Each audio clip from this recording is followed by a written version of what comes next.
Tim Gegana tidak menemukan bom di SDN Srengseng Sawah.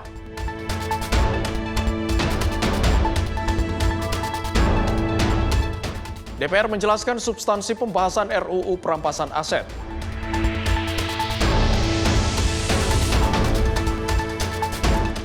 Sopir truk rasakan tarikan mesin lebih enteng dengan P50.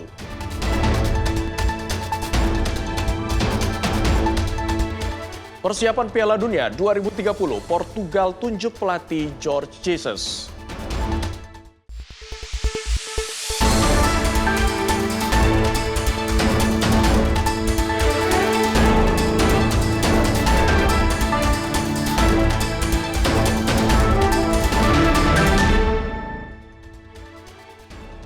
Halo pemirsa, menutup hari Anda senang sekali ruang redaksi kembali hadir menyapa. Kali ini bersama saya Abdi Azwar Syahi, di mana kami akan merangkum berbagai informasi yang terjadi sepanjang hari ini, baik dari tanah air dan juga mancanegara. Dan berikut kita awali ruang redaksi selengkapnya. Pemirsa, kita awali informasi dari hari pertama masuk sekolah. Sejumlah ibu-ibu di Pagedangan Kabupaten Tangerang berebut bangku di sekolah pada Senin pagi. Ibu-ibu wali murid sampai rela datang sejak jam 6 pagi agar bisa mendapatkan bangku untuk anaknya di barisan terdepan. Sejumlah ibu-ibu wali murid di Sekolah Dasar Negeri Bojong Nangka, Kabupaten Tangerang, berebut bangku di hari pertama anaknya masuk sekolah pada Senin pagi. Para ibu wali murid ini bahkan rela datang lebih pagi agar bisa mendapatkan tempat duduk terdepan untuk anaknya. Di hari pertama masuk sekolah di tahun ajaran baru sudah menjadi kebiasaan para ibu-ibu untuk mengantarkan anaknya ke sekolah, apalagi siswa kelas 1 SD. Menurut keterangan orang tua wali murid, datang sejak jam 6 pagi agar mendapatkan bangku terdepan untuk anaknya. Iya, kan siswa baru ini. Anak saya kelas 1, kakaknya SMP. Oh gitu, terus Bu, ini dari jam berapa nih kesini Bu? Oh, tadi jam 6. Kok pagi amat Bu? Iya, soalnya takutnya kebagian bangku. Oh gitu, jadi takut anaknya punya bangku. Iya. Terus sekarang dapat? Alhamdulillah dapat. Di bagian mana? Paling depan? Enggak, barisan kedua. Oh gitu, Ya. jadi biar dapat bangku Iya. di depan gitu? Iya. Oh gitu. Kelihatan, kalau di belakang nggak kelihatan soalnya. Tak hanya berebut bangku, sejumlah ibu wali murid ini juga setia dan antusias menunggu anaknya di luar ruangan kelas hingga pelajaran selesai. Dari Tangerang, Mujib Latumai Risa, Sinpo TV melaporkan. Ratusan siswa baru mulai mengikuti masa pengenalan lingkungan sekolah atau MPLS di SMP Negeri 3 Kota Bekasi, Jawa Barat pada Senin pagi. Tak hanya mengenalkan lingkungan dan fasilitas sekolah, MPLS tahun ini juga difokuskan pada pembentukan karakter, pencegahan perundungan, serta penanaman nilai disiplin.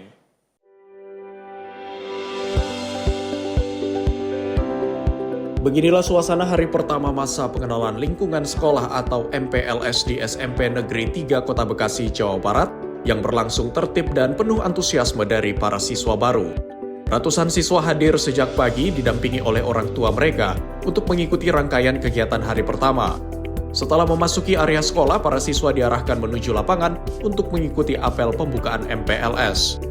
Dalam kegiatan ini, para siswa diperkenalkan dengan tata tertib sekolah, dewan guru, tenaga kependidikan, serta berbagai fasilitas yang akan mendukung proses belajar mengajar.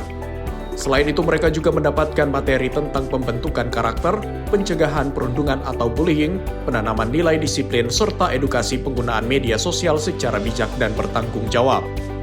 Pihak sekolah menegaskan seluruh kegiatan MPLS dilaksanakan secara edukatif, humanis, dan bebas dari praktik perpeloncoan maupun kekerasan.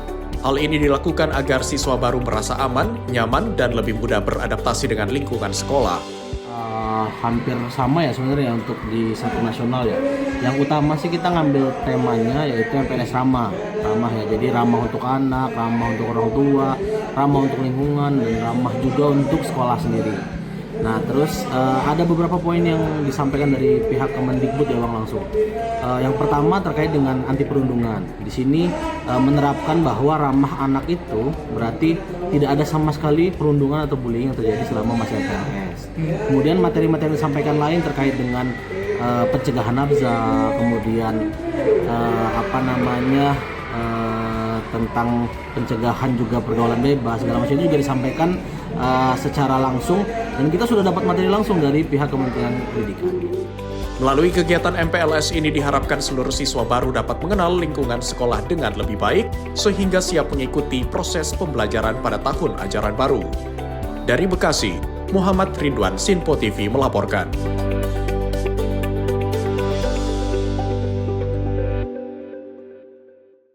Sementara itu memasuki tahun ajaran baru, Menteri Pemberdayaan Perempuan dan Perlindungan Anak Arifah Fauzi menekankan pentingnya memperkuat perlindungan anak di sekolah. Hal tersebut guna menumbuhkan rasa aman dan nyaman pada anak-anak selama proses belajar berlangsung.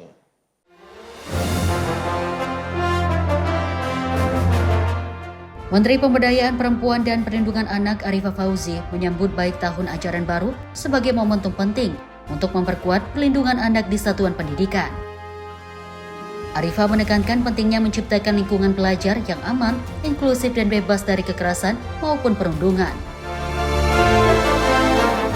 Menurutnya, sekolah tidak hanya sebagai tempat belajar, tetapi juga sebagai tempat bertumbuh, bermain, dan menemukan mimpi. Setiap anak berhak mendapatkan rasa aman, nyaman, dan sehat dalam proses belajar berlangsung. Arifah mengajak seluruh pihak untuk saling memberi semangat, menghargai sesama, dan berani melapor jika mengalami kesulitan. Sebentar lagi kalian akan mulai memasuki tahun ajaran baru. Ada loh yang mungkin sudah tidak sabar bertemu dengan teman-teman, tapi ada juga yang masih merasa gugup karena memasuki lingkungan yang baru. Apapun perasaan kalian, itu semua wajar. Ingatlah bahwa yang paling penting adalah sekolah bukan hanya tempat untuk belajar, tetapi juga tempat bertumbuh, tempat bermain, dan menemukan mimpi. Karena itu, kalian berhak merasa aman, nyaman, sehat, dan diterima dimanapun kalian berada. Mari kita saling menghargai, saling menyemangati, tidak melakukan bullying, berani berkata baik, dan tidak ragu meminta bantuan kepada guru maupun orang tua ketika menghadapi kesulitan. Mewujudkan ruang aman dan nyaman untuk anak adalah tanggung jawab kita bersama. Orang tua, guru, teman sebaya, masyarakat, hingga dunia usaha memiliki peran penting dalam memastikan setiap anak dapat tumbuh, belajar, dan berkembang dengan aman, nyaman, serta bahagia. Redaksi Sinpo TV melaporkan.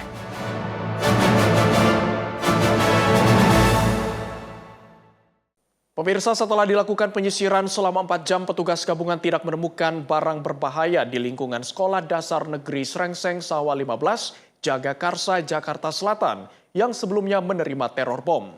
Aparat kepolisian masih menyelidiki terduga pelaku melalui jejak yang ditinggalkan, seperti nomor telepon genggam yang digunakan untuk mengirim pesan teror. Teror bom pada hari pertama sekolah tahun ajaran baru di SDN Srengseng Sawah 15 Jagakarsa, Jakarta Selatan membuat aparat kepolisian mengerahkan sejumlah petugas gabungan.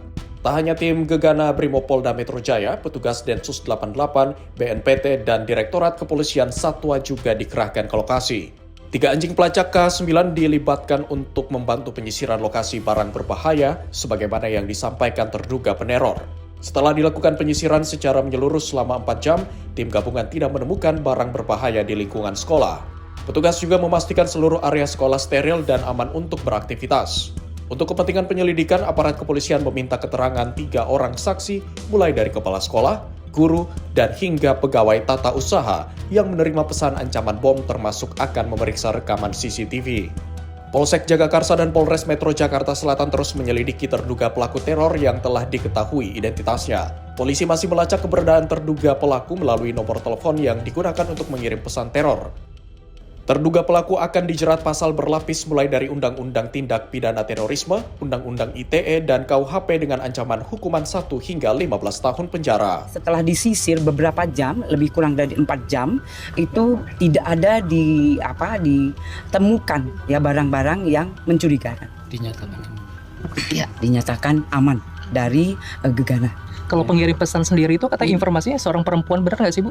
Ya ini masih kita cari. ya kita masih kita cari, kita dalami siapa pelakunya, dan pasti yang jelas kita cari orangnya untuk kita amankan tentunya. Apa motifnya, apalagi ini pihak sekolah yang jelas. Sebelumnya, SDN Srengseng Sawah 15 Jagakarsa, Jakarta Selatan dikejutkan dengan teror bom yang dikirim ke nomor telepon seorang guru dan pegawai tata usaha dari nomor telepon tidak dikenal. Tidak ingin mengambil risiko, pihak sekolah memulangkan seluruh murid di hari pertama tahun ajaran baru dan melaporkan ancaman teror bom ke aparat kepolisian. Dari Jakarta, jurnalis Info TV melaporkan. Pemirsa, Satreskrim Barreskrim Polri mengungkap sindikat pencurian modul BTS provider jaringan seluler 5G senilai 60 miliar rupiah yang melibatkan sindikat internasional Cina.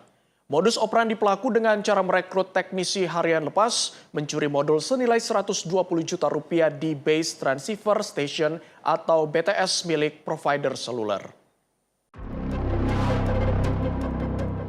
Dengan menggunakan rompi pekerja khas teknisi provider seluler, para pelaku mencuri ratusan modul peningkatan signal 5G di dalam BTS milik provider seluler.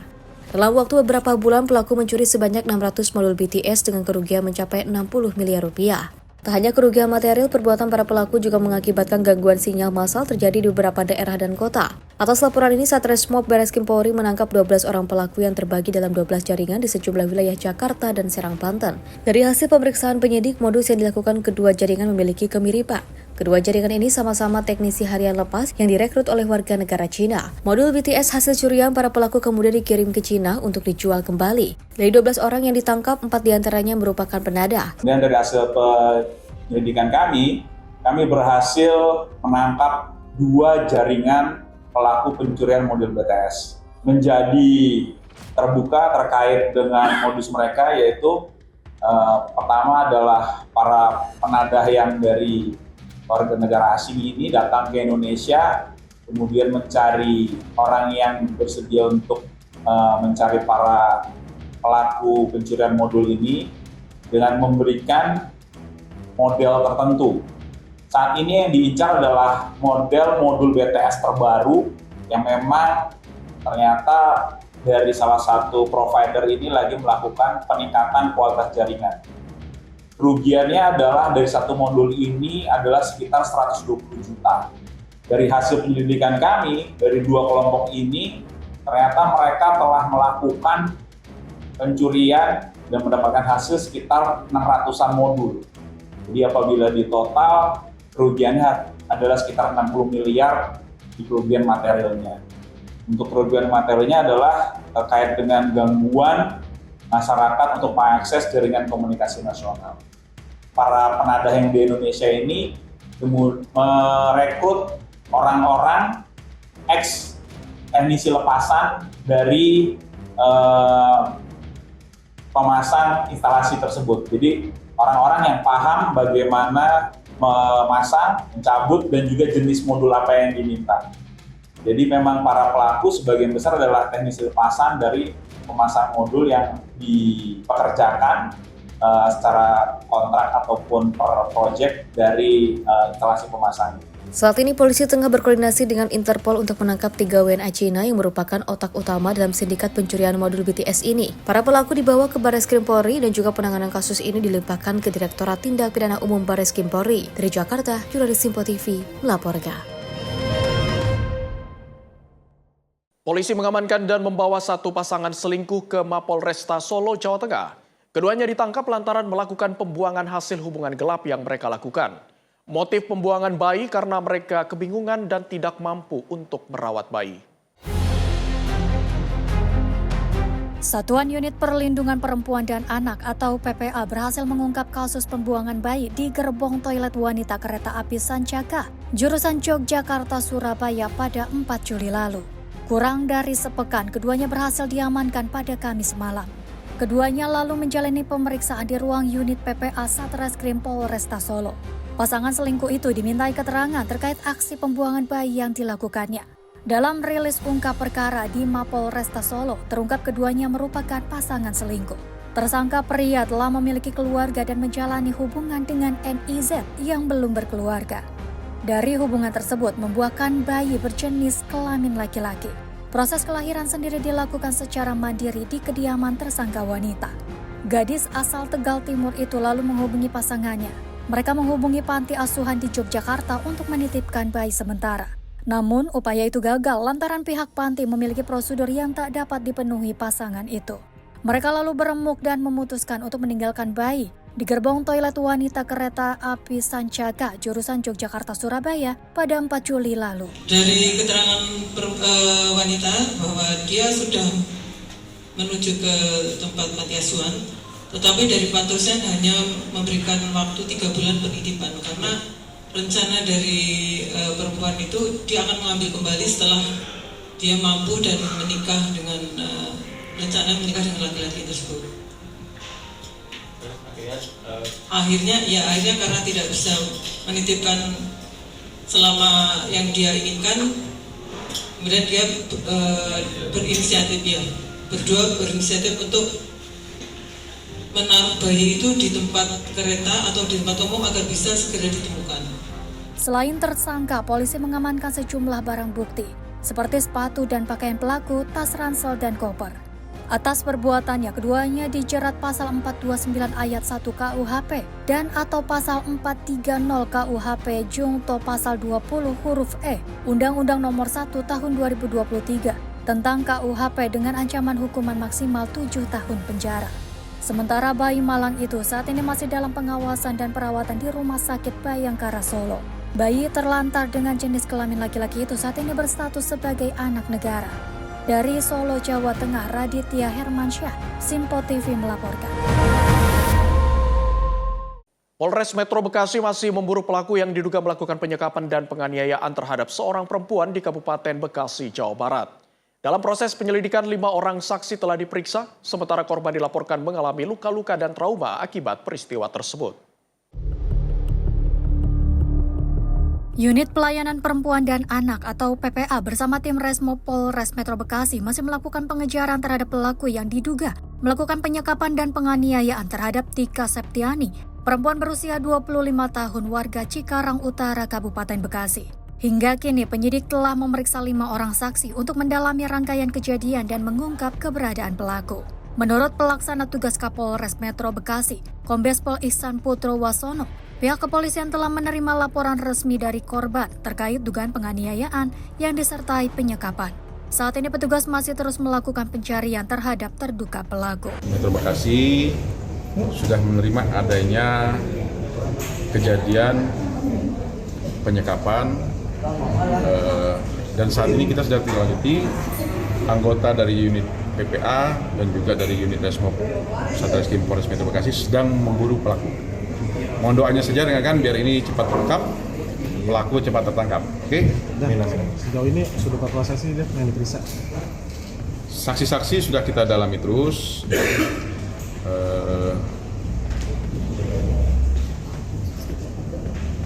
Kurang lebih sekitar 3-5 orang yang sudah kami periksa. Sebelumnya korban diduga menjadi sasaran penganiayaan oleh pria yang dikenal melalui media sosial saat berada di sebuah rumah kontrakan di wilayah Cikarang Selatan, Kabupaten Bekasi. Selain mengalami kekerasan fisik, korban mengaku sempat disekap dan tidak diperbolehkan meninggalkan lokasi oleh pelaku. Akibat kejadian tersebut, korban mengalami luka memar pada wajah, mata, dan tangan, serta mengaku masih mengalami trauma. Kasus ini masih dalam penanganan Polres Metro Bekasi, sementara petugas terus mengembangkan penyelidikan untuk segera menangkap pelaku. Dari Bekasi, Muhammad Ridwan, Simpo TV melaporkan. Pemirsa nekat membawa kabur sepeda motor milik temannya sendiri dengan modus ingin menjemput sang kekasih. Seorang pemuda diringkus tim Opsnal Reskrim Polsek Sawah Besar. Proses penangkapan pun diwarnai pengepungan warga yang hendak menghakimi pelaku saat dimasukkan ke dalam mobil petugas.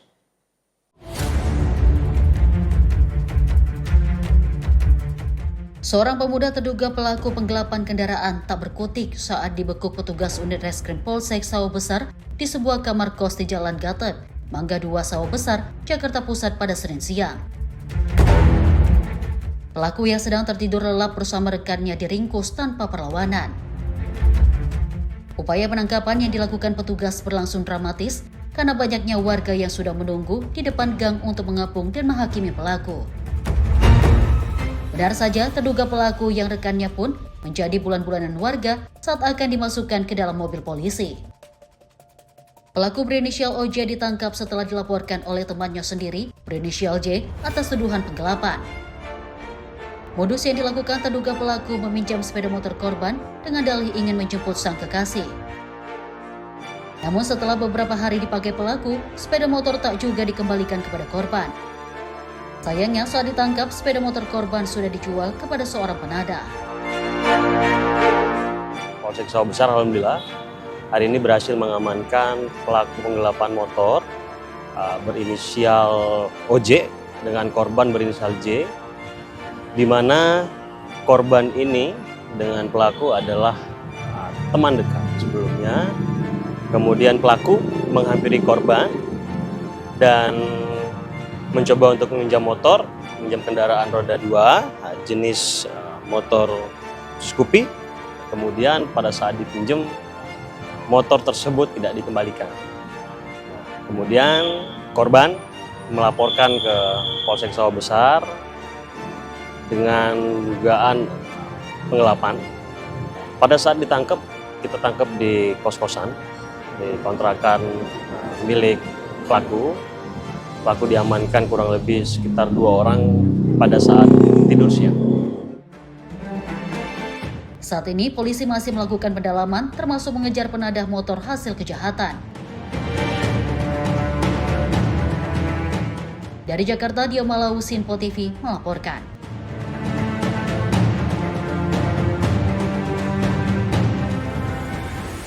Seorang anak perempuan di Kecamatan Cikande, Kabupaten Serang, Banten menangis histeris di jalanan usai melihat sang ibu tewas mengenaskan di tempat.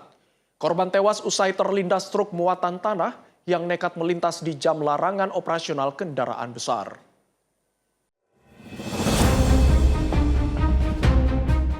Isak tangis histeris seorang anak perempuan ini pecah di samping jasad sang ibu yang tewas mengenaskan usai terlindas truk tanah di kawasan Pertigaan Asem, Kecamatan Cikande, Kabupaten Serang, Banten.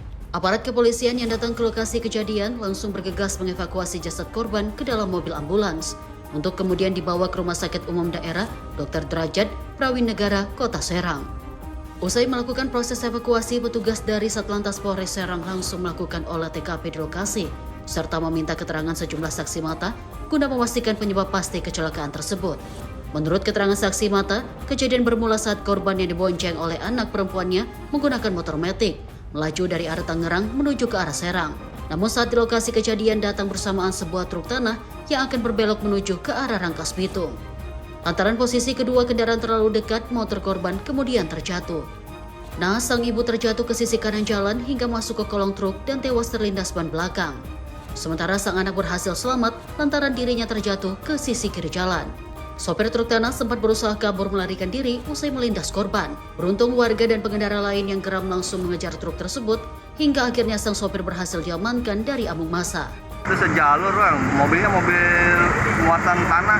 Muat tanah, itu korban itu ada satu, cuman satu motor itu 2 orang. Yang jadi korban itu yang meninggal 1 orang. Udah kelindes ya? Kelindes. Yang meninggal usia berapa? Orang tua ya? Orang tua kisah di atas 50-an mungkin. Mobil dari arah mana mobil? Sama satu jalur Dari arah Tangerang menuju ke arah Rangkas Bitung. Oh, belok arah Bitung ya? Bitung. Sekarang kendaraannya di mana? Kendaraannya ada di dekat pasar, di dekat pasar Banjar. Oh gitu. Sempat kabur apa gimana? Sempat kabur. Warga serta pengendara sepeda motor sangat menyayangkan masih banyaknya armada truk tanah yang bebas melintas di wilayah Kecamatan Cikande, meskipun berada di jam larangan beroperasi berdasarkan peraturan daerah. Setelah terjadi peristiwa laka tepatnya di Jalan Raya Serang, Jakarta, yaitu di pertigaan Pengkolan Cikande. Untuk kronologis masih dugaan yaitu tadi masih dump truck dengan sepeda motor, dan untuk korban meninggal dunia di tempat kejadian. Warga berharap instansi terkait seperti Dishub dan kepolisian untuk bertindak tegas menertibkan truk tanah yang bandel karena keberadaannya sudah sangat sering memicu kecelakaan dan membahayakan nyawa pengendara lain. Dari Serang, Banten, jurnalis Sinpo TV melaporkan. Pemirsa, petugas Gulkarmat Sektor Duren Sawit, Jakarta Timur mengevakuasi seekor ular berbisa jenis kobra sepanjang 1 meter lebih yang berada di dalam rumah warga di kawasan Durensawit, Jakarta Timur. Petugas sempat kesulitan lantaran ular berbahaya dan lumayan besar tersebut melakukan perlawanan serta menyemburkan bisanya saat akan ditangkap. Dari video amatir terlihat petugas damkar berupaya mengevakuasi ular berbisa jenis kobra sepanjang 1 meter lebih yang berada dalam rumah warga di kawasan Pondok Kelapa Durensawit, Jakarta Timur.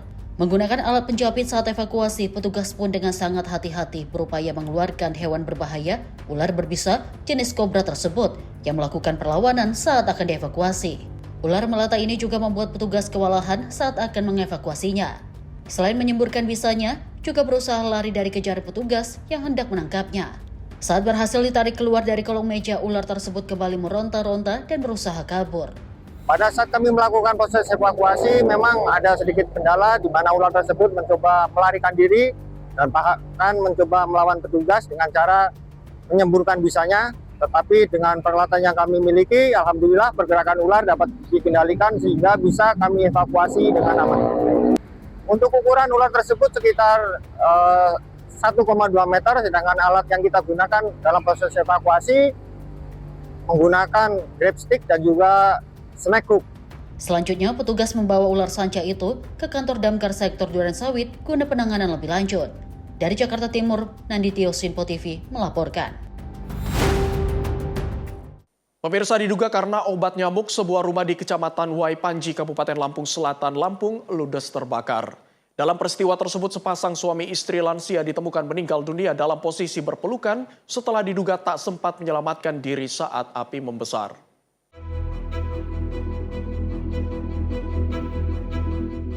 Kebakaran menghanguskan satu unit rumah di Dusun 1 Sumbersari, Desa Balinugara, Kecamatan Wai Panji, Kabupaten Lampung Selatan, Lampung, pada Minggu tengah malam. Api cepat melalap hampir seluruh rumah karena sebagian besar bangunan terbuat dari kayu. Setelah 2 jam, api baru dapat dipadamkan oleh petugas pemadam kebakaran dengan menggunakan 2 unit armada. Akibat kebakaran ini, pemilik rumah yakni sepasang suami istri lansia bernama Wajran 86 tahun dan istrinya Apung 74 tahun tewas terbakar. Keduanya ditemukan dalam posisi berpelukan karena diduga terjebak dan tak bisa melarikan diri dari kobaran api. Dugaan sementara, api berasal dari obat nyamuk yang memicu kebakaran saat kedua korban tertidur. Lokasi rumah yang berjauhan dari permukiman membuat kebakaran terlambat diketahui warga, sehingga saat pertolongan datang, api sudah melalap sebagian besar bangunan. Sekira jam 12.20 kami terima laporan telah terjadi kebakaran di Desa Balinuraga, Dusun Sumbersari, Desa Balinuraga, Kecamatan Wai Panji. Akibat kebakaran tersebut, dugaan sementara itu dari obat nyamuk dan innalillahi wa inna ilaihi raji'un. Penghuni dari rumah tersebut meninggal dunia atas nama Bapak Wajran, umur 86 tahun, dan Ibu Apong Mulyati, umur 79 tahun, meninggal dunia di lokasi kejadian. Sekira jam 2.30 ya. Kami di lokasi, selanjutnya mayat kami evakuasi ke rumah anak dari Bapak Wajran dan Ibu Sumiati tersebut. Akibat kebakaran ini, kerugian material ditaksir mencapai 100 juta rupiah, sementara penyebab pasti kebakaran masih diselidiki petugas berwenang. Dari Lampung Selatan, Immanuel Simorangkir, Sinpo TV melaporkan.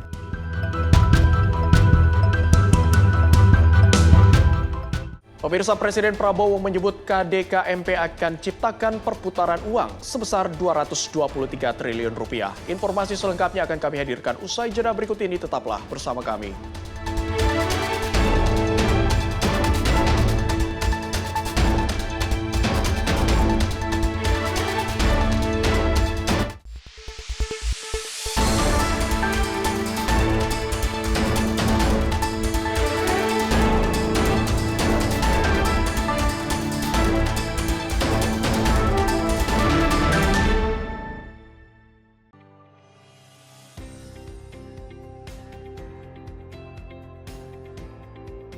Beragam informasi terbaru hadir menemani Anda sebelum memulai hari. Waktu terbaik dengan rangkaian topik terpilih, dikemas dengan ulasan yang mendalam. Mengangkat isu yang tengah menjadi pembicaraan paling hangat, agar pagi Anda lebih semangat. Jadi pastikan pagi hari Anda lebih bermakna bersama rangkaian berita yang telah kami rangkum untuk Anda. Sembarakan pagi Anda bersama Menyapa Indonesia Pagi. Setiap Senin hingga Jumat pukul 5 pagi. Hanya di Sinpo TV.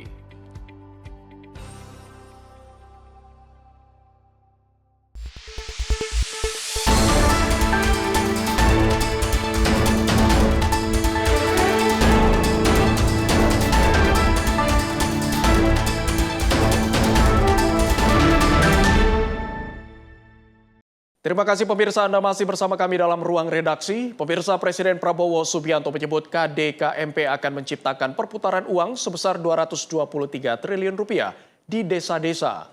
Program ini juga menjadi jalur penyaluran subsidi agar lebih tepat sasaran. Kita proyeksikan KDKMP bisa meningkatkan kesejahteraan rakyat sebesar 223 triliun tiap tahun akan beredar di desa-desa. Presiden Prabowo Subianto menyatakan program Koperasi Desa Kelurahan Merah Putih diproyeksikan mampu menciptakan perputaran uang hingga 223 triliun rupiah per tahun di desa-desa. Program ini juga menjadi pusat penyaluran barang subsidi agar lebih tepat sasaran. Kepala Negara mengatakan KDKMP akan menjadi pusat layanan ekonomi desa yang terintegrasi, mulai dari layanan simpan pinjam, toko sembako, apotek desa, hingga fasilitas gudang dan penyimpanan hasil pertanian serta perikanan. Koperasi ini juga diharapkan membantu meningkatkan kesejahteraan petani, nelayan, dan pelaku usaha desa. Kita proyeksikan KDKMP bisa meningkatkan kesejahteraan rakyat sebesar 223 triliun tiap tahun akan beredar di desa-desa. Tidak keluar, akan beredar di desa-desa. Semua barang subsidi harus disalurkan kepada rakyat melalui Koperasi Desa Merah Putih. Harus, saya katakan ini harus. Nanti akan ada pendapatan produsen yang juga meningkat sebesar 202 triliun di petani, peternak, dan nelayan. Selain memperkuat ekonomi desa, KDKMP akan menjadi jalur utama distribusi barang subsidi pemerintah untuk mencegah penyalahgunaan. Presiden Prabowo menegaskan program tersebut dirancang untuk membangun ekosistem koperasi modern berbasis digital dan memutus ketergantungan masyarakat terhadap tengkulak. Tim redaksi Sinpo TV melaporkan. Sementara itu, Presiden Prabowo Subianto menyatakan KDKMP akan menyalurkan kredit super mikro dengan bunga 8% per tahun. Program ini ditujukan untuk mempermudah akses pembiayaan masyarakat.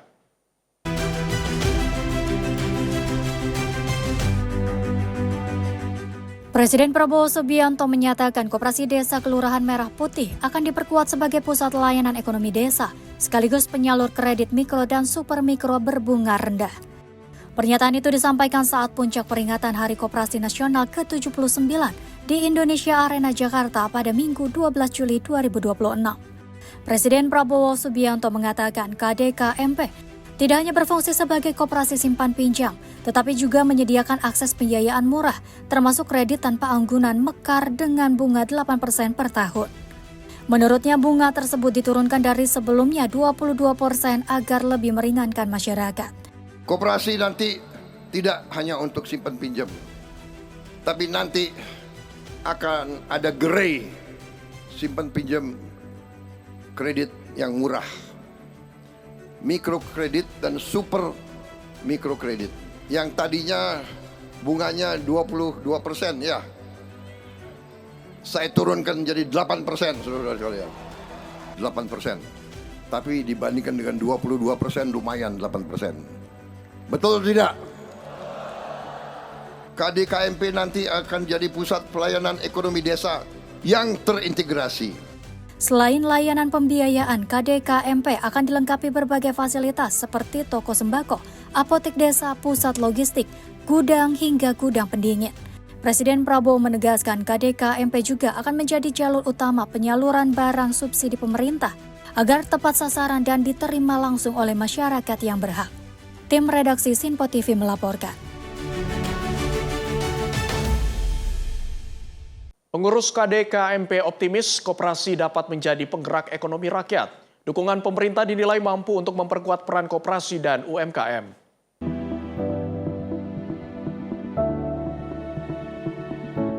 Pengurus Koperasi Desa Kelurahan Merah Putih menyambut positif kehadiran Presiden Prabowo Subianto dalam peringatan Hari Koperasi Nasional ke-79 di Indonesia Arena Jakarta pada Minggu 12 Juli. Mereka menilai dukungan pemerintah dapat memperkuat peran koperasi dan UMKM sebagai penggerak ekonomi rakyat. Sejumlah pengurus KDK-MP meyakini perhatian pemerintah terhadap koperasi akan membuka peluang pengembangan usaha masyarakat. Mereka berharap koperasi semakin maju, meningkatkan partisipasi anggota serta memperkuat perekonomian di tingkat daerah. Saya kira dalam hal ini akan mendapat nilai positif bagi KDMP atau koperasi-koperasi kita UMKM guna memperlaju lagi UMKM-nya, Koperasi Merah Putihnya, dan keanggotaannya mungkin koperasi lebih maju lagi gitu aja. Harapan untuk koperasi dan UMKM kita, semoga UMKM kita lebih maju lagi, koperasi kita untuk Merah Putih lebih maju lagi, masyarakat Indonesia lebih maju atau lebih giat dalam melaksanakan koperasi dan UMKM di Indonesia ini karena telah didukung oleh pemerintah Indonesia. Terima kasih untuk Pak Prabowo Subianto atas dukungan untuk UMKM dan Koperasi Merah Putih terhadap masyarakat Indonesia. Semoga dan juga Pak Menteri Koperasi Pak Pur, terima kasih atas dukungannya untuk koperasi dan UMKM. Pengurus KDK-MP juga mengapresiasi komitmen Presiden Prabowo dan Menteri Koperasi dalam mendorong kemajuan koperasi nasional. Mereka berharap kolaborasi antara koperasi terus berkembang untuk mempercepat pertumbuhan ekonomi masyarakat.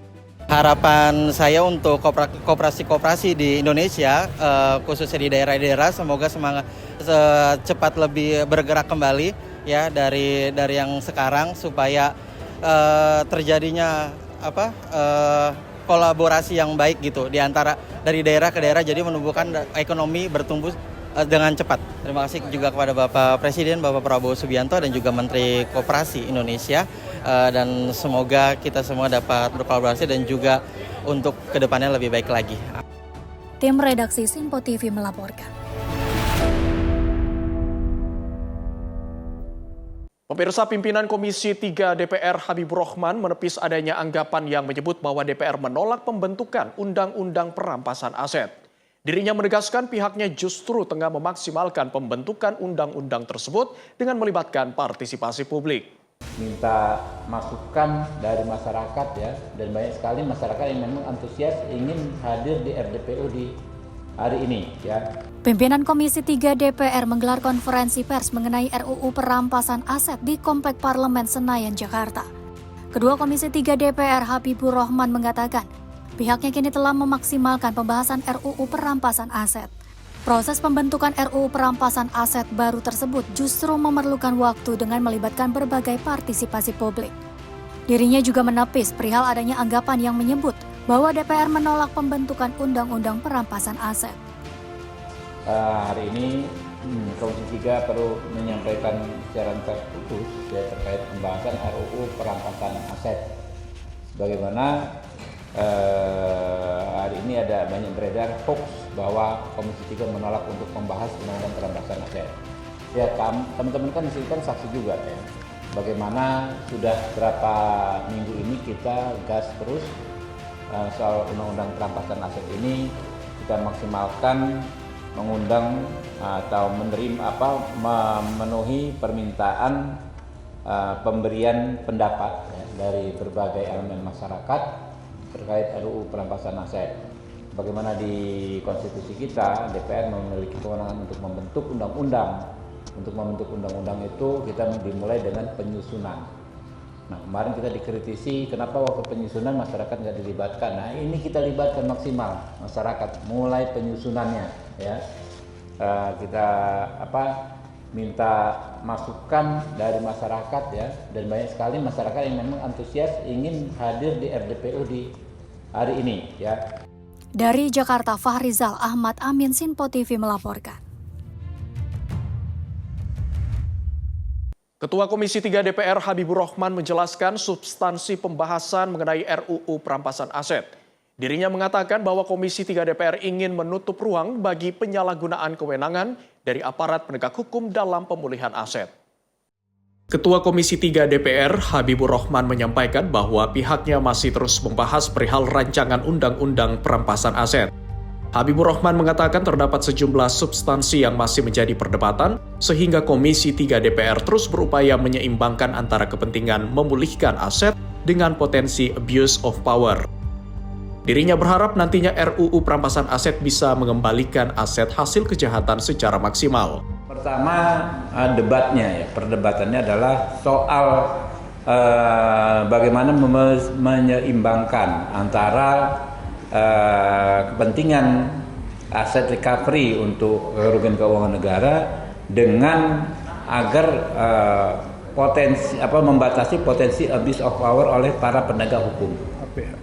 Oleh aparat penegak hukum, jangan sampai terjadi abuse of power dengan mengatasnamakan undang-undang perampasan aset ini. Nah, ini yang kemarin kita masukannya banyak dari teman-teman dan kita perlu pengayaan soal itu. Pasti kita berkomitmen agar sebanyak mungkin terjadi aset recovery, ya. Tapi di sisi lain jangan sampai orang yang nggak bersalah terkriminalisasi oleh aparat penegak hukum yang tidak bersih. Nah, itu satu. Yang kedua, banyaknya masukan soal perlunya lembaga khusus yang menangani soal pengelolaan aset ini yang hasil disita ini. Karena kalau hanya kejaksaan, jadi kejaksaan itu kan tugasnya menyelidiki, menuntut dan lain sebagainya. Dia tidak ada rekam jejak soal mengelola ini, aset ini gimana. Dari Jakarta, Fahrizal Ahmad Amin, Sinpo TV melaporkan.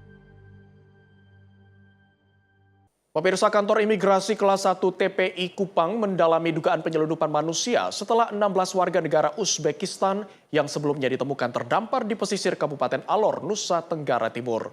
Selain itu, mereka diduga akan menuju Australia melalui jalur ilegal dan sebagian besar terindikasi melanggar aturan keimigrasian.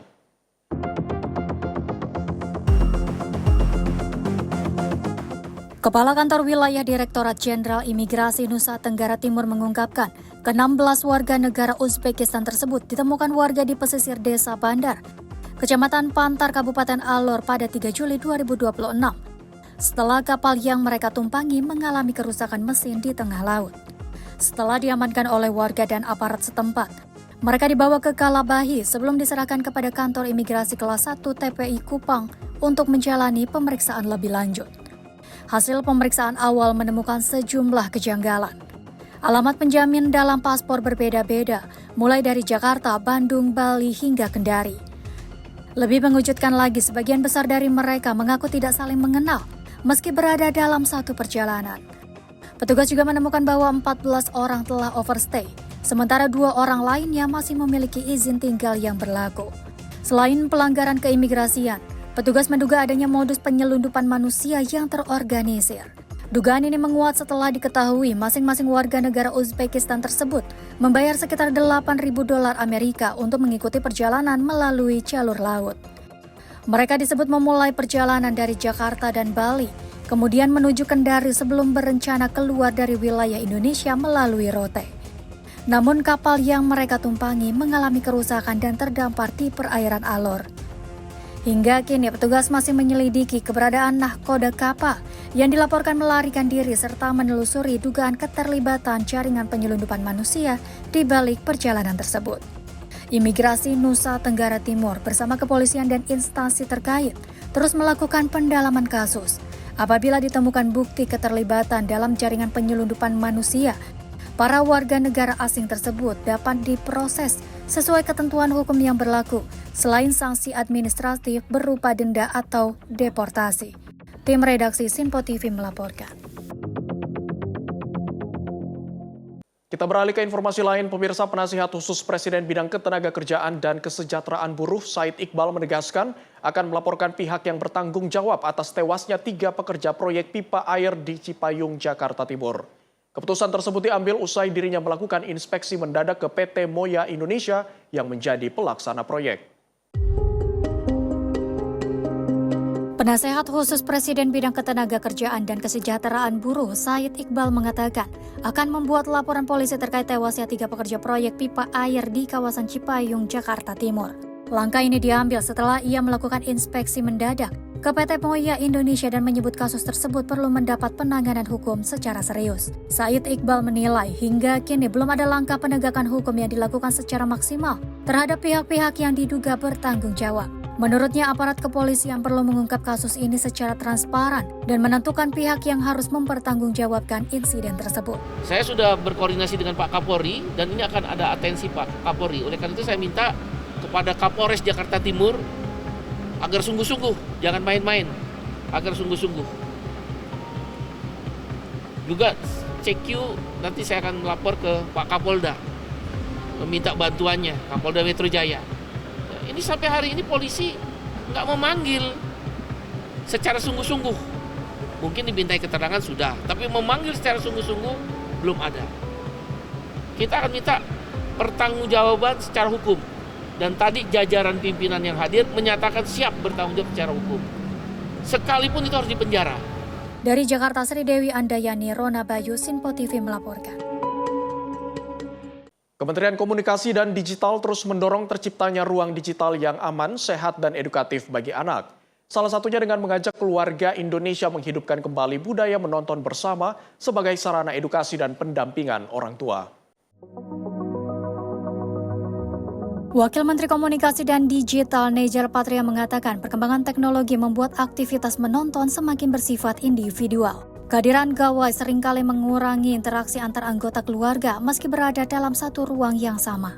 Hal tersebut disampaikan Nejar Patria saat menghadiri acara Netflix Family Festival 2026 World of Wonder di Jakarta Pusat pada 11 Juli 2026.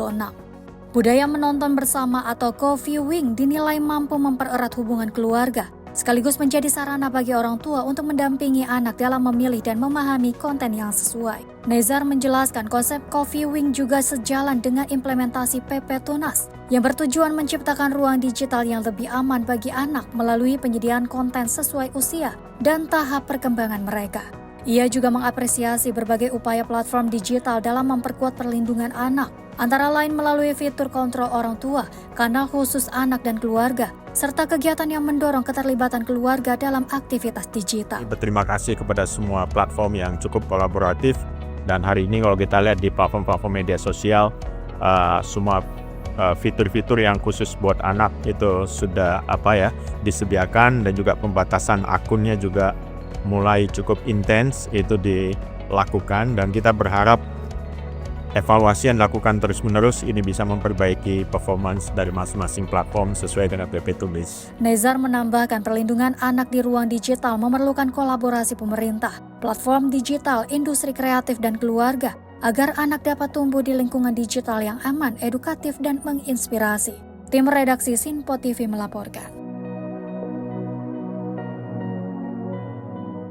Pemirsa, Komisi 9 DPR RI menyoroti penurunan jumlah pekerja rentan penerima bantuan iuran BPJS Ketenagakerjaan di Kota Balikpapan, Kalimantan Timur.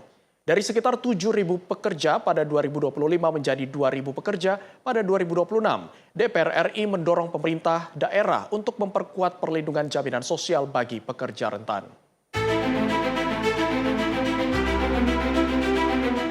Di balik setiap pekerja rentan ada keluarga yang bergantung pada perlindungan jaminan sosial. Karena itu Komisi 9 DPR RI menyoroti penurunan jumlah pekerja rentan di Kota Balikpapan yang menerima bantuan iuran BPJS Ketenagakerjaan dari APBD. Pada tahun 2025 tercatat sekitar 7.000 pekerja menerima bantuan iuran. Namun pada tahun 2026 jumlahnya turun menjadi sekitar 2.000 pekerja. Penurunan ini dipengaruhi berkurangnya transfer dana ke daerah yang berdampak pada berkurangnya alokasi bantuan sosial bagi masyarakat. Ketua Komisi 9 DPR RI Feli Estelita Runtuwene menegaskan perlindungan pekerja bukan hanya menyangkut individu, tetapi juga menjaga keberlangsungan keluarga yang bergantung pada pencari nafkah. DPR RI juga mendorong pemerintah daerah memperkuat regulasi serta meningkatkan kepatuhan perusahaan agar seluruh pekerja terdaftar dalam program BPJS Ketenagakerjaan. Perlindungan pekerja rentan yang dibiayain oleh APBD itu sekitar 7.000 pekerja. Sementara untuk 2026 ini hanya 2.000 sekian, nggak sampai 3.000. Ini kan jauh pekerja rentan, dibiayain oleh pemerintah daerah. Ini juga akan membantu pemerintah setempat. Ini mau dikemanakan kalau mereka tidak ada jaminan sosial? DPR RI berharap perlindungan jaminan sosial bagi pekerja rentan dapat terus diperkuat agar semakin banyak pekerja dan keluarganya mendapatkan jaminan kesejahteraan. Tim redaksi Sinpo TV melaporkan. Pemirsa, persiapan Piala Dunia 2030, Portugal tunjuk pelatih Jorge Jesus. Informasi selengkapnya usai jeda berikut ini, tetaplah bersama kami.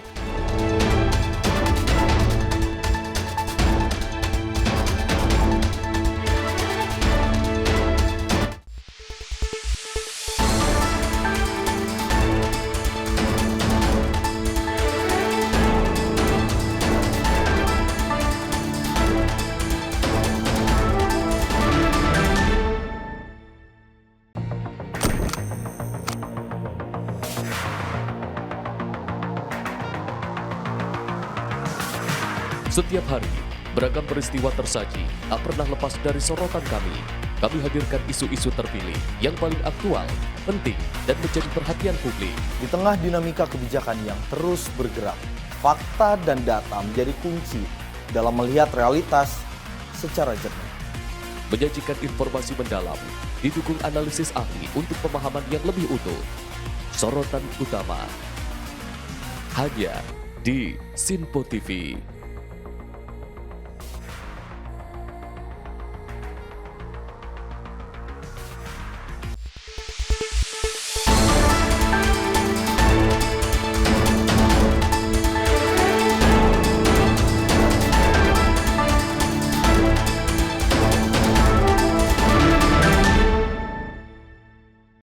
Terima kasih pemirsa, Anda masih bersama kami dalam ruang redaksi. Pemirsa, Portugal memulai era baru di bawah komando pelatih berpengalaman Jorge Jesus. Federasi Sepak Bola Portugal resmi menunjuk pelatih berusia 71 tahun itu untuk memimpin Seleção menghadapi berbagai ajang besar hingga Piala Dunia 2030.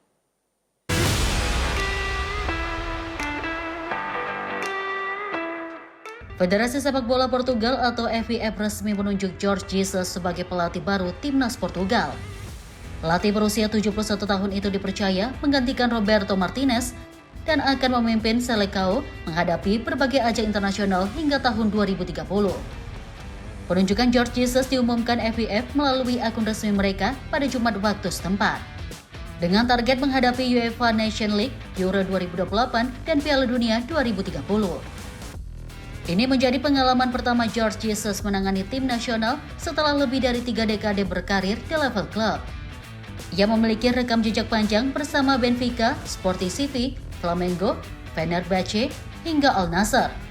Dengan koleksi berbagai gelar juara di Portugal, Brasil, Turki, dan Arab Saudi. Tantangan besarnya kini adalah memimpin proses generasi skuad Portugal menuju era baru menjelang Piala Dunia 2030. Tim redaksi Sinpo TV melaporkan.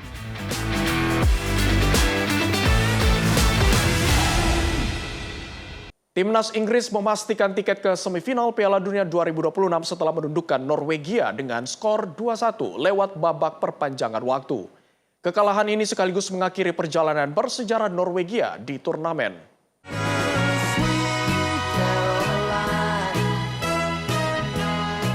Ribuan pendukung Norwegia memadati kota Miami, Amerika Serikat menjelang laga perempat final Piala Dunia 2026 melawan Inggris. Rekaman menunjukkan para supporter bernyanyi, menari, dan mengibarkan bendera Norwegia meski diguyur hujan. We're gonna win against England because England's got a lot of good players, but Norway, they know how to do team effort. They know how to play the game. So unfortunately, England are going down.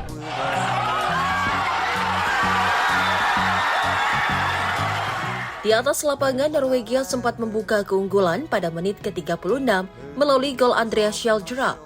Namun Jude Bellingham berhasil menyamakan kedudukan menjelang akhir babak pertama. Pertandingan berlanjut hingga babak perpanjangan waktu sebelum Bellingham kembali mencetak gol yang memastikan kemenangan 2-1 untuk Inggris. Hasil ini membawa Inggris melaju ke babak semifinal, sekaligus menghentikan langkah bersejarah Norwegia yang untuk pertama kalinya berhasil menembus perempat final Piala Dunia setelah menyingkirkan 5 kali juara dunia Brasil di babak 16 besar. Pendukung Norwegia terlihat kecewa dengan hasil akhir pertandingan.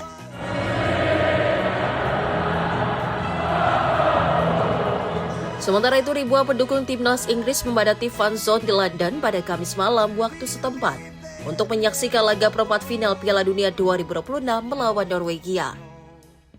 Suasana berlangsung meriah sejak sebelum pertandingan dimulai. Para supporter menyanyikan lagu kebangsaan, memberikan dukungan, dan bersorak di depan layar raksasa. Usai peluit panjang dibunyikan, fan zone langsung berubah menjadi lautan perayaan. Para pendukung bersorak, bernyanyi, dan melambaikan bendera Inggris untuk merayakan kelulusan tim kesayangan mereka ke 4 besar. Tim redaksi Simpo TV melaporkan. Pemirsa, euforia Piala Dunia 2026 melanda kota Kolkata, India. Sebuah gang sempit di kawasan Faryapur disulap menjadi destinasi bertema sepak bola dengan hiasan mural, bendera negara peserta, hingga potret bintang dunia. Demam Piala Dunia 2026 terasa kuat di kota Kolkata, India. Sebuah gang di kawasan Faryapur berubah menjadi lokasi wisata bertema sepak bola yang menarik perhatian warga dan penggemar olahraga tersebut. Dinding-dinding gang dipenuhi mural berwarna-warni, potret bintang sepak bola dunia seperti Lionel Messi dan Cristiano Ronaldo, serta bendera negara-negara peserta Piala Dunia 2026.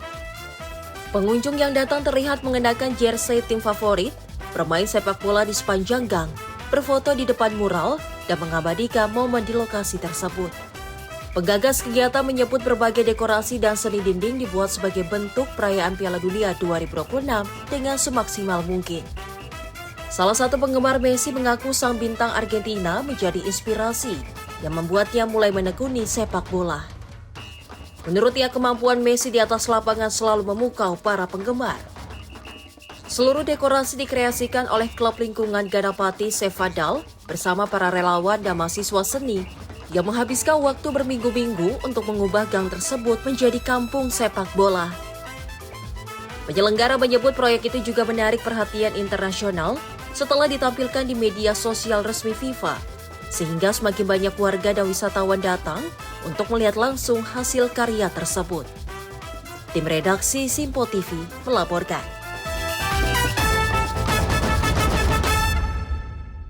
Sementara itu, ribuan pendukung timnas Maroko melampiaskan kesedihan mereka setelah Atlas Lions tersingkir di perempat final Piala Dunia 2026. Meski kecewa, mereka tetap memberikan apresiasi atas perjuangan tim hingga menembus babak 8 besar. Rekaman memperlihatkan ribuan pendukung Maroko memadati Stadion Moulay Abdallah untuk mengikuti nonton bareng laga perempat final melawan Prancis melalui layar raksasa. Sejumlah pendukung mengaku berharap Maroko mampu menampilkan permainan yang lebih baik. Mereka menilai hasil ini harus menjadi pelajaran agar timnas dapat meraih prestasi lebih tinggi pada turnamen berikutnya. Pendukung lain mengatakan kekalahan dari Prancis kembali mengulang hasil yang tidak diinginkan. Meski demikian, mereka tetap bangga karena Maroko berhasil menaklukkan sejumlah tim kuat dan menampilkan performa mengesankan sepanjang turnamen. Beberapa fans juga menyoroti sejumlah keputusan dalam pertandingan yang dinilai kurang menguntungkan bagi Maroko. Namun mereka tetap menyatakan dukungan penuh kepada pelatih dan timnas untuk menghadapi kompetisi mendatang. Maroko akhirnya takluk 2-0 dari Prancis di Stadion Boston sehingga mengakhiri perjalanan mereka di Piala Dunia 2026. Hasil ini membawa Prancis melaju ke babak semifinal. Tim redaksi Simpo TV melaporkan. Pemirsa, Presiden Mesir Abdel Fattah el-Sisi menerima kunjungan tim nasional sepak bola Mesir beserta jajaran pelatih di kota New Alamein. Pertemuan ini digelar sebagai bentuk apresiasi atas pencapaian bersejarah Mesir di Piala Dunia 2026. Presiden Mesir Abdel Fattah el-Sisi menyambut langsung para pemain dan staf pelatih timnas Mesir di New Alamein pada Sabtu. Dalam pertemuan tersebut, el-Sisi menyalami satu persatu para pemain sebelum menyampaikan apresiasi atas perjuangan mereka di Piala Dunia 2026. El-Sisi menyatakan bahwa penampilan timnas Mesir telah membuat seluruh rakyat bangga. Menurutnya, perjuangan para pemain tidak hanya menunjukkan kemampuan dan daya saing, tetapi juga menjunjung tinggi sportivitas dan nilai-nilai positif. Presiden Mesir juga menyebut negaranya memiliki potensi besar untuk melahirkan lebih banyak talenta sepak bola berkelas dunia. Dengan jumlah penduduk mencapai sekitar 120 juta jiwa, Al-Sisi menilai Mesir mampu melahirkan lebih banyak pemain seperti Mohamed Salah dan bintang-bintang lainnya.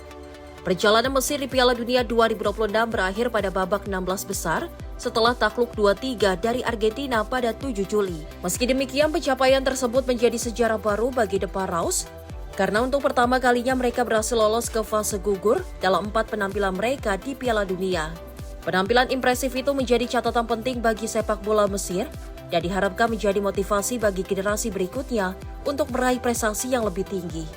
Tim redaksi Simpo TV melaporkan. Menteri Pemuda dan Olahraga Erick Thohir bertemu dengan legenda sepak bola Portugal Luis Figo di sela rangkaian kegiatan internasional. Pertemuan tersebut membahas perkembangan sepak bola dunia, pengembangan talenta pemain, hingga prediksi persaingan menuju juara Piala Dunia 2026. Menteri Pemuda dan Olahraga Erick Thohir mengabadikan momen pertemuannya dengan legenda sepak bola Portugal Luis Figo. Luis Figo dikenal sebagai salah satu pemain terbaik dunia yang pernah meraih berbagai gelar bergengsi di Eropa, termasuk Liga Champions dan Ballon d'Or tahun 2000. Dalam pertemuan tersebut, Erick Thohir mengatakan diskusi berlangsung dalam suasana santai namun penuh wawasan. Selain bersatu sebagai legenda sepak bola, Luis Figo saat ini juga menjabat sebagai Football Advisor UEFA dan menjadi salah satu figur dalam UEFA Ambassador Program. Keduanya berdiskusi mengenai perkembangan sepak bola dunia, pengembangan talenta pemain muda, serta prediksi persaingan Piala Dunia 2026 yang kini menyisakan 4 tim terbaik. No, I tried first to Madrid, and then New York. And then stay for the final. Yeah. Music box. As a minister of youth and sports. Oh, beautiful. Thank you so much. Very nice. Thank you. Good to see you. Oh, good to see you. Pertemuan ini diharapkan menjadi momentum memperluas pertukaran gagasan dan memperkuat kerjasama dalam pengembangan sepak bola Indonesia agar mampu bersaing di tingkat internasional. Tim redaksi Simpo TV melaporkan.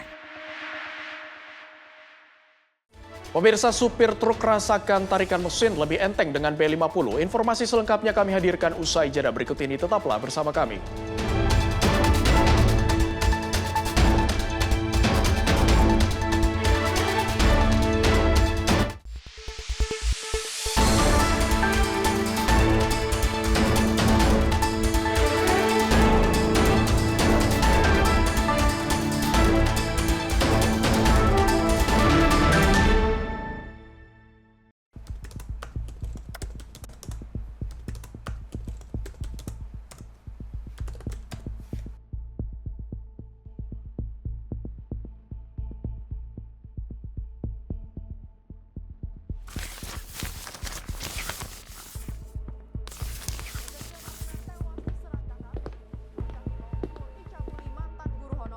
Viral maling bobol rumah di siang hari.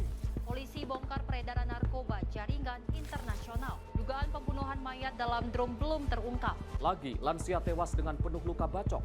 Mengaku tidak dinafkahi suami, seorang ibu bunuh anak kandung. Treskrim Polres Goa mengepung rumah terduga pelaku pencurian di Desa Bontoala, Kecamatan Palangga. Sally, saat akan standby. diamankan. 3, 2, 1. Di balik setiap peristiwa selalu ada fakta yang tersembunyi. Saksikan catatan kriminal setiap Senin hingga Jumat hanya di Simpo TV.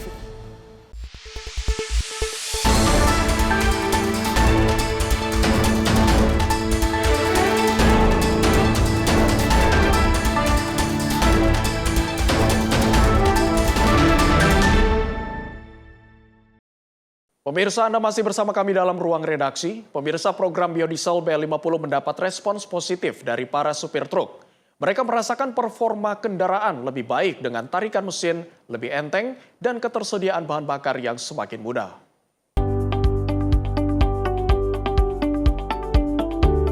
Program biodiesel B50 yang diluncurkan Presiden Prabowo Subianto mulai dirasakan manfaatnya oleh para pengemudi truk.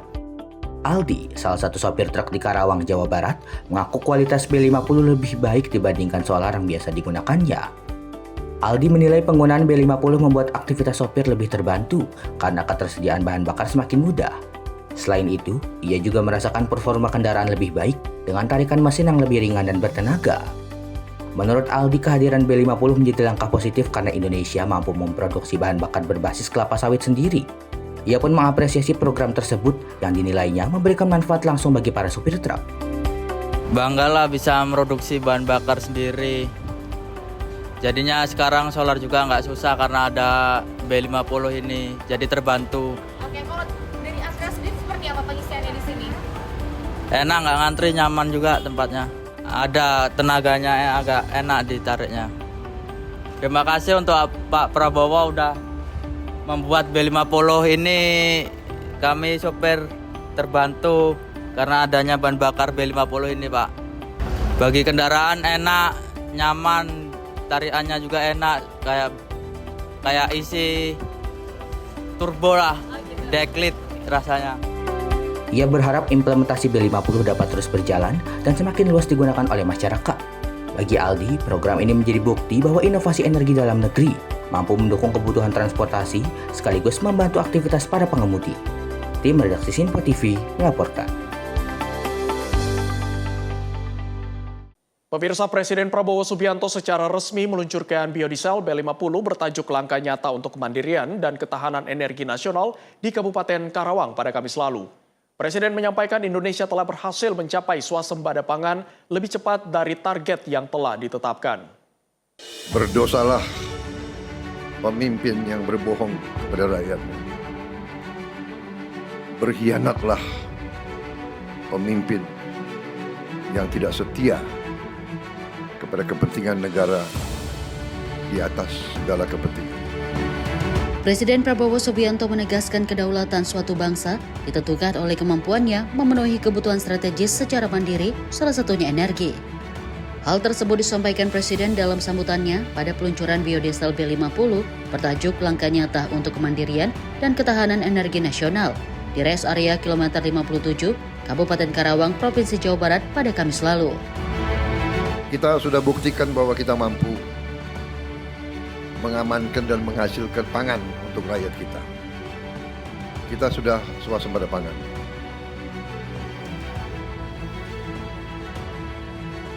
Dari target 4 tahun, kita telah berhasil dalam 1 tahun.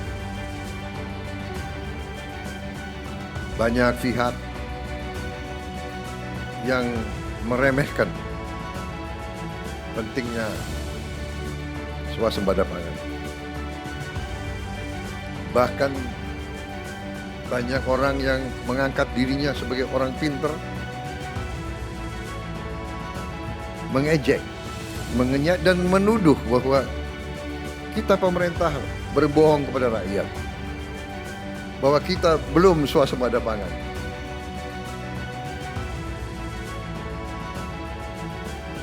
Berdosalah pemerintah yang berbohong kepada rakyatnya. Berdosalah pemimpin yang berbohong kepada rakyatnya. Berkhianatlah pemimpin yang tidak setia kepada kepentingan negara di atas segala kepentingan. Dalam kesempatan tersebut, Presiden menyampaikan Indonesia telah berhasil mencapai swasembada pangan lebih cepat dari target yang telah ditetapkan. Presiden menilai capaian tersebut merupakan bukti nyata dari komitmen pemerintah dalam memperkuat ketahanan pangan nasional. Presiden juga menegaskan bahwa upaya mewujudkan swasembada pangan dan swasembada energi telah menjadi prioritas sejak awal masa kepemimpinannya. Lebih lanjut, Presiden menyoroti besarnya potensi sumber daya energi yang dimiliki, mulai dari energi panas bumi, batu bara, hingga cadangan gas alam yang tersebar di berbagai wilayah Indonesia. Selain itu, pemerintah juga terus mengembangkan pemanfaatan kompresor natural gas.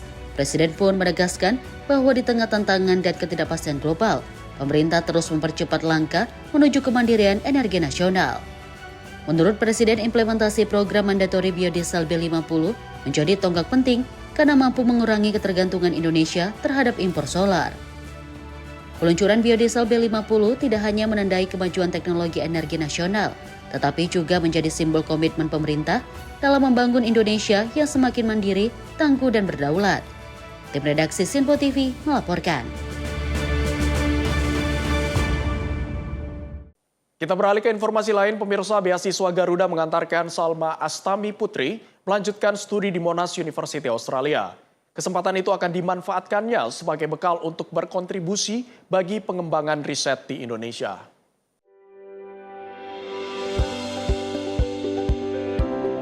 Salma Astami Putri atau Sally, siswi SMA Negeri 3 Bandung, Jawa Barat, berhasil meraih beasiswa Garuda gelombang 1 dan diterima di Monash University Australia pada program studi Applied Data Sciences. Ia mengaku masih tidak menyangka impiannya untuk melanjutkan pendidikan di luar negeri kini menjadi kenyataan setelah melalui perjalanan yang panjang dan penuh perjuangan. Sally memilih beasiswa Garuda setelah mempelajari berbagai peluang beasiswa yang tersedia. Di Monash University, ia berencana mendalami Applied Data Sciences dengan fokus pada Biological Science and Genetics, yaitu menggabungkan ilmu genetika dan analisis data untuk menghasilkan solusi yang bermanfaat di bidang riset. Rasanya unreal banget, masih kadang setengah nggak percaya juga, tapi akhirnya setelah saya ingat-ingat lagi ke belakang, ternyata journey aku juga udah sepanjang ini, dan ya akhirnya saya mulai bangga juga sama diri saya sendiri dan semakin termotivasi untuk menjadi lebih baik lagi ke depannya. Saya mencari berbagai informasi mengenai beasiswa. Ada banyak sekali sebenarnya beasiswa yang ada dan disediakan untuk siswa-siswa seperti kita ini. Tapi setelah melihat profil saya, lalu rencana kontribusi ke depannya yang akan saya lakukan, saya merasa bahwa beasiswa Garuda ini yang paling cocok dengan saya. Untuk saya sendiri nanti akan memilih fokus di Biological Science and Genetics.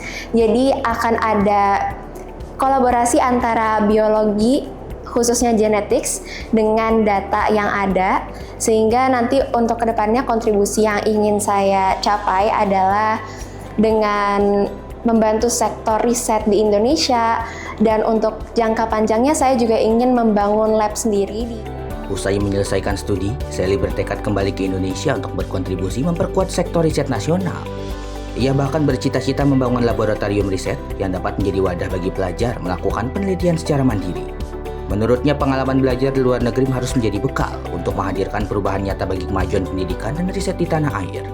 Bapak Presiden Prabowo dan juga para pihak lainnya yang telah menyediakan beasiswa Garuda ini, terima kasih banyak. Saya sangat bersyukur dengan adanya program beasiswa ini. Banyak anak-anak, siswa-siswa di Indonesia dan saya juga bisa menempuh studi lebih tinggi lagi di luar negeri dengan edukasi yang mungkin lebih bagus di sana, dan nantinya kita juga akan bisa membawa yang serupa di Indonesia ini sehingga Indonesia Emas 2045 bukan lagi sekedar mimpi tapi akan menjadi. Tim redaksi Sinpo TV melaporkan. Pemirsa, bendungan Meninting membawa perubahan bagi petani di Lombok, Nusa Tenggara Barat. Jika sebelumnya hanya panen sekali setahun, kini petani dapat meningkatkan frekuensi panen hingga 3 kali.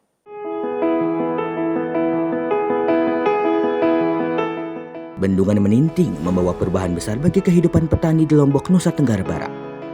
Salah satunya dirasakan Pak Radi, buruh tani yang kini dapat menikmati pasokan air lebih baik setelah bertahun-tahun menghadapi kesulitan saat musim kemarau.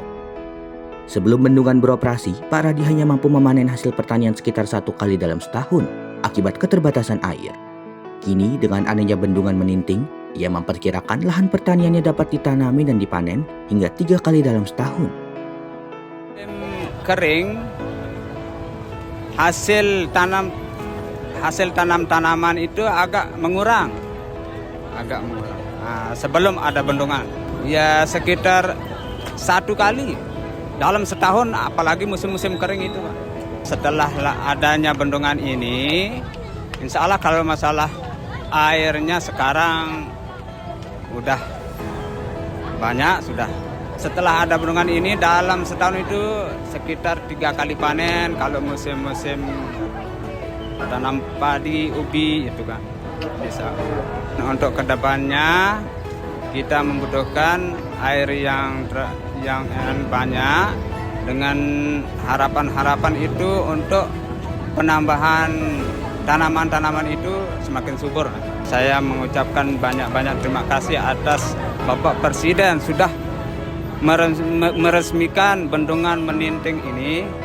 Kita banyak-banyak terima kasih. Semoga ada kemajuannya yang ke depan. Terima kasih atas Bapak Presiden. Bagi para petani, bendungan Meninting bukan sekadar infrastruktur, tetapi harapan baru bagi petani Lombok untuk meningkatkan produktivitas dan kesejahteraan. Ia berharap pasokan air terus terjaga agar hasil pertanian semakin baik. Tim redaksi Sinpo TV melaporkan.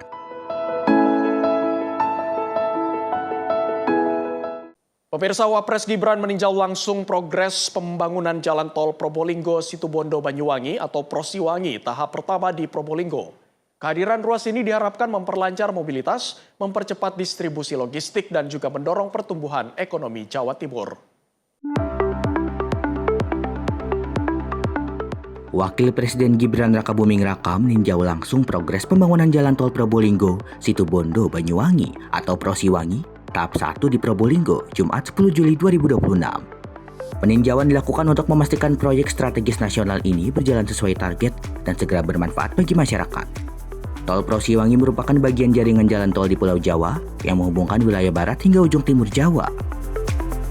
Dari 49,7 km ini betul-betul bisa mendukung seluruh perjalanan baik masyarakat maupun logistik bisa terpenuhi atau bisa dilewati dengan baik. Tadi Bapak Presiden memberikan apresiasi telah selesainya proyek ini yang sudah mencapai 100%. Dari keseluruhan jalan, hanya tinggal rest area.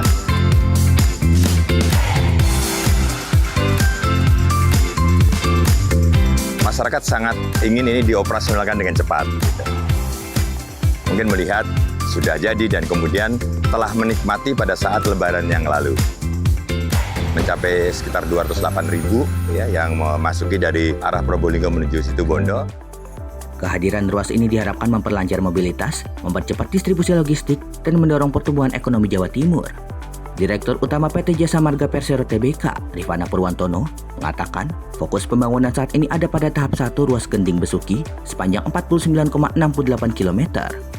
Untuk seksi 1 Gending Keraksaan sepanjang 12,88 km dan seksi 2 Keraksaan Paiton 11,20 km sudah mengantongi sertifikat layak fungsi dan operasi SLFO.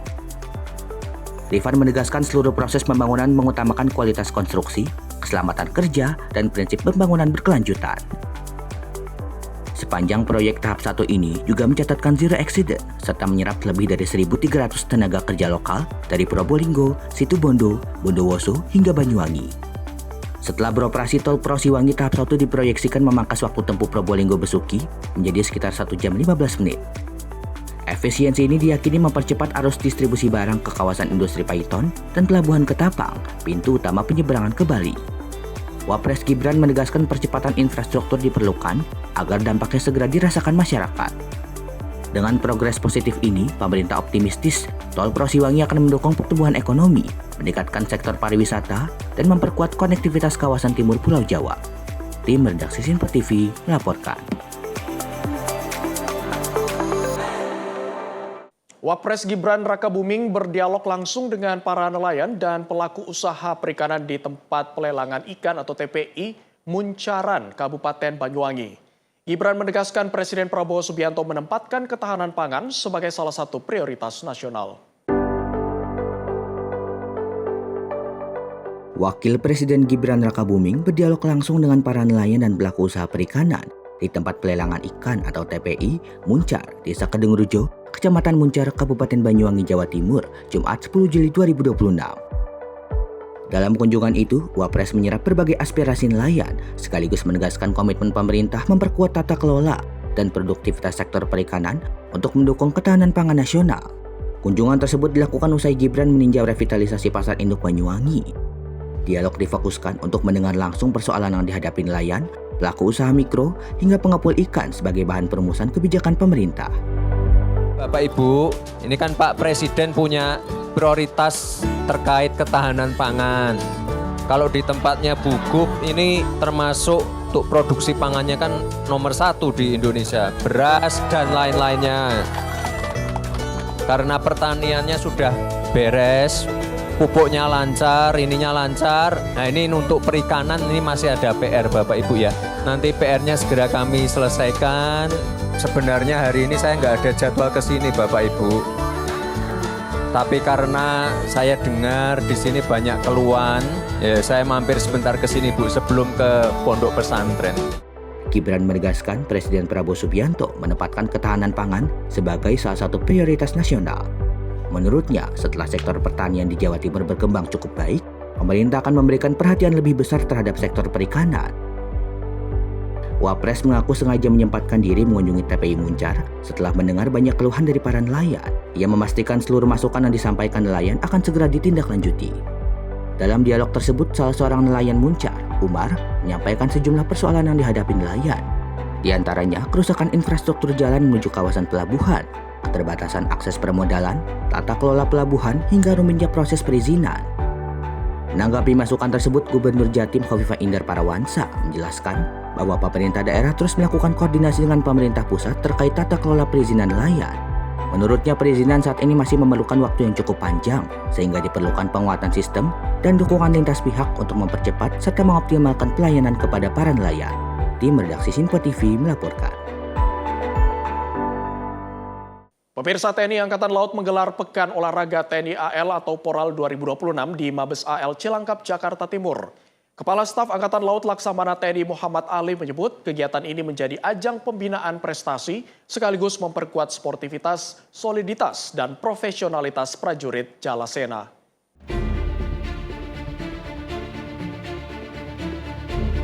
TNI Angkatan Laut resmi membuka Pekan Olahraga TNI AL atau Poral 2026 di lapangan Trisila Mabesal, Cilangkap, Jakarta Timur pada Senin pagi 13 Juli. Pertandingan berlangsung selama 4 hari mulai 13 hingga 16 Juli 2026 dengan mempertandingkan 5 cabang olahraga, yaitu sepak bola, bola voli, tenis lapangan, tenis meja, dan bulu tangkis. Kepala Staf Angkatan Laut Laksamana TNI Muhammad Ali menyampaikan, Poral 2026 bukan sekedar ajang kompetisi, melainkan wadah untuk menyatukan potensi olahraga di lingkungan TNI Angkatan Laut. Kegiatan ini juga menjadi momentum penting bagi para prajurit untuk menunjukkan kemampuan, bakat, dan prestasi di bidang olahraga. Olahraga ini merupakan ajang menyatukan potensi olahraga TNI Angkatan Laut dan sekaligus menjadi pembuktian pembinaan olahraga yang telah dilaksanakan oleh Kotama-Kotama dan Satker-Satker TNI Angkatan Laut untuk meraih prestasi. Event ini juga menjadi momentum yang sangat penting bagi para atlet untuk menunjukkan kemampuan, bakat, dan prestasi olahraga yang dipertandingkan. Melalui kegiatan ini, TNI Angkatan Laut akan dapat menjaring atlet-atlet dari berbagai cabang olahraga yang berprestasi untuk dapat berkiprah nantinya di tingkat event Panglima TNI Cup tahun 2029 atau bahkan di event-event nasional maupun. Melalui Poral 2026, TNI Angkatan Laut diharapkan dapat menjaring atlet-atlet berprestasi yang akan dipersiapkan menghadapi Piala Panglima TNI tahun 2026, serta berpeluang berkompetisi pada ajang nasional maupun internasional. Dari Jakarta, Jihan Nabila Mutia Anggiani, Sinpo TV melaporkan.